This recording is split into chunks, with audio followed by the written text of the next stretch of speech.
Hello there. They call me Mr. E.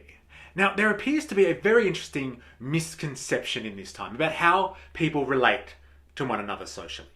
Many people think of social relations as being interactions they have with their family, friends, acquaintances, co-workers, etc. People that they interact with on a daily basis or directly. Now, these are the means in which we socialize, but this is not what makes up the majority of our actual social relations. Social relations meaning how we relate to each other in the endless sea of connections that make up societies, from our local communities to the entire human race. In the 21st century, our social relations are defined through the market. How we relate to each other in society is through the many products and services that are available to us as consumers and to which we contribute to as producers. Now, what you do when you go to work. Now, social relations between things, like how all the various parts that make up of a car come together, or how a deck chair gets next to a hotel swimming pool, things which embody many contributors are what mediates between us as individuals and everything that's going on out there in the big wide world. Our real social connection to humanity is through the commodities we consume and interact with, not by who we choose to engage with socially. We have far more social relations than we could ever imagine. So before you trip out too much on the gravity of this never-ending and expanding universe of connection, let's explore this idea a little bit, shall we? My name is Mystery. For reasons unknown, I have been thrown back into the past almost 100 years, and this is my story.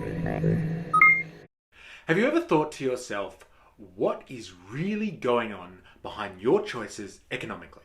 When you hand over money as part of a purchase, so much of what goes on in the world around us is concealed by this transaction. Now, here's an interesting thought experiment by a man called David Harvey. Who brings you breakfast? Like, not your parents or your toaster, but who is behind it? Who are all the people that contributed to it? Like the people at the supermarket? Yeah, but more so.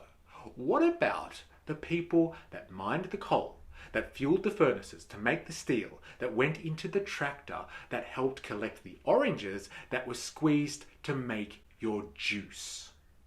If you think about it like this, then there are literally millions of people that made your breakfast happen. From your kitchen benchtop and kettle to the smashed avocado on your toast, your breakfast has passed through an inconceivable number of hands. Imagine if you could map it all. But a crazier question is this: what type of conditions were the people who contributed to my breakfast working under? Do they have a quality of life like yours? What if, when you wake up tomorrow, you find out your favorite coffee beans have been produced through some slave labor market or by child labor? Okay, so you boycott that brand. But what about the new one you go to? Has it been produced ethically? How do you know?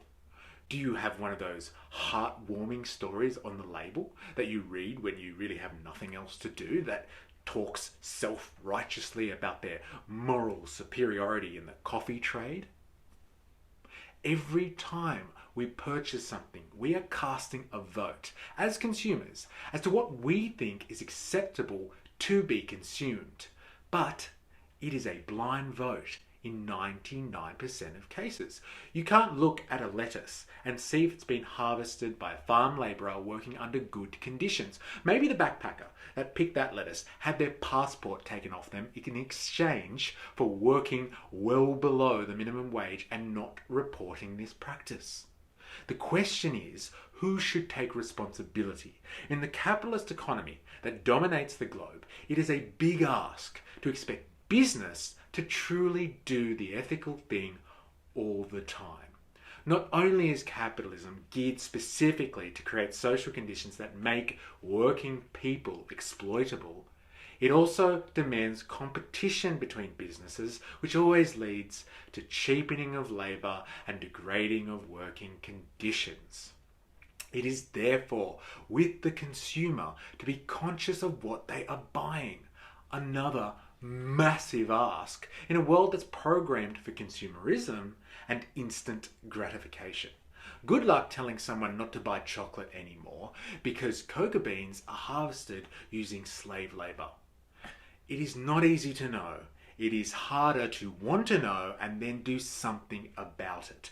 But we will have to confront the way in which things are concealed from us, the way we relate to the world, because we are connected in one way or another.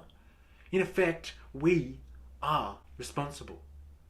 The point to really take away is that we live in a market world. We are not free individuals aimlessly wandering around, colliding with one another randomly. We all slot into the global market machine by our countless social relations. If we can comprehend this, we can first ask, are our relations acceptable? And then can we try and change them? Because at the moment, the premise of how this market world works, all these social relations we've been discussing simply function to help concentrate money into a few hands. Our social relations don't manage our resources optimally or spread wealth across society. We all contribute and consume to make some people rich. This market system is a human creation, however, not some omnipotent being that functions beyond our control. It appears this way because we aren't always confronted with its reality, but it is under our collective control. If everyone stopped going to McDonald's tomorrow, it would collapse and wouldn't be on the planet in a few months' time. Now, that might seem too much for some to imagine a world without McDonald's, but the point is, we, as consumers, ultimately dictate the market. It is just whether we do it consciously and act on informed choices. As the old saying goes, knowledge is power. Money hides knowledge, our social relations. Are you okay with that? Now, if you thought this was interesting, please give it a like and leave a comment and share. And subscribe for more. There is much to learn before we can unlock the revolution. Remember, I am, you are, we are a mystery.